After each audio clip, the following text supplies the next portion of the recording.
दोस्तों, आज हम जो संत कबीर की बहुचर्चित एक संयुक्ति है, उसको ले रहे हैं कि एक अचंभा देखा रे भाई, ठाढ़ा सिंह चराए गाई, पहले पूत पीछे भई माता, चेला के गुरु लागे पाई। लेकिन इससे पहले आप एक बात जान लीजिए दोस्तों, जिसे जानने के बाद आपको ये जानना बहुत ही आसान लगने लगेगा।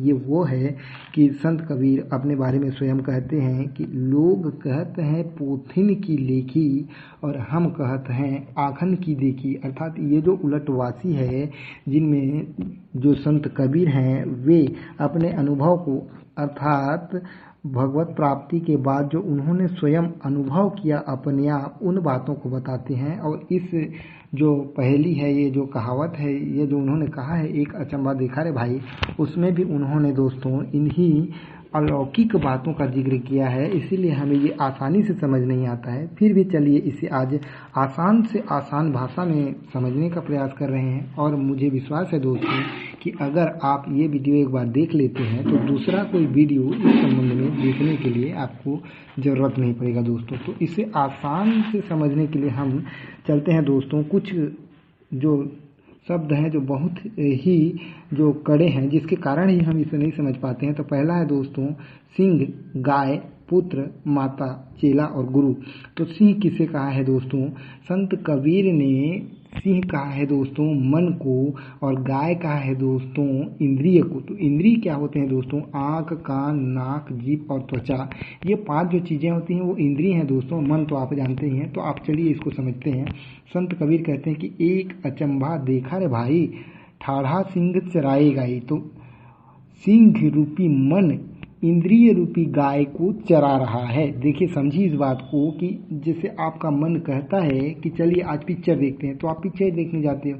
यदि आपका मन, वही मन कहे कि आज सत्संग में चलें, तो आप सत्संग में जाओगे। तो आपने देखा कि वास्तव में जो मन रूपी सिंह है वो गाय रूपी आपकी इंद्रियों को नियंत्रित कर रही है दोस्तों। दूसरे वाक्य में उन्होंने कहा है पहले पूत पीछे भई माता। तो दोस्तों यहाँ हमारे लिए ये जानना जरूरी है कि उन्होंने पूत यानी पुत्र किसे कहा और माता किसे कहा। दोस्तों, पुत्र उन्होंने प्राणियों को कहा, हम मनुष्यों को कहा, जंतुओं को कहा, और माता कहा है उन्होंने माया के इस संसार को, जिस संसार में हम आज रह रहे हैं। तो इसे चलिए समझते हैं कि पहले पूत पीछे भी माता। तो बिल्कुल सही है। पहले मनुष्य आया, पहले हम आए, पहले आप आए, तो ही ये संसार आया। मतलब कहने का ये मतलब है दोस्तों, आपके आने के पहले आपके लिए इस संसार का कोई अस्तित्व नहीं था।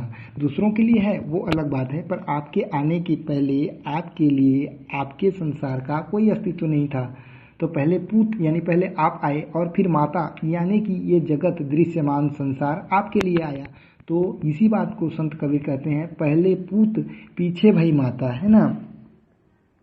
और फिर वे कहते हैं दोस्तों कि फिर वो अगली लाइन में कहते हैं दोस्तों चेला के गुरु लागे पाई। तो दोस्तों फिर से हम ये बात समझ लेते हैं कि उन्होंने चेला किसे कहा है और गुरु किसे कहा है दोस्तों। तो अहंकार को जो है गुरु कहा है दोस्तों, और विनम्रता को जो है चेला कहा है। तो वास्तव में आप एक चीज़ देखेंगे दोस्तों कि दो लोगों में जो झगड़ा हो रहा है, और एक अहंकारी है और एक विनम्र है। तो अहंकारी व्यक्ति पहले तो नहीं झुकेगा विनम्र के सामने, लेकिन विनम्र व्यक्ति अगर अंत तक विनम्र बना ही रहा तो आप पाएंगे कि जो अहंकारी व्यक्ति है वो अंततः कभी न कभी विनम्र व्यक्ति के नीचे झुक जाएगा, सलाम करेगा, है ना।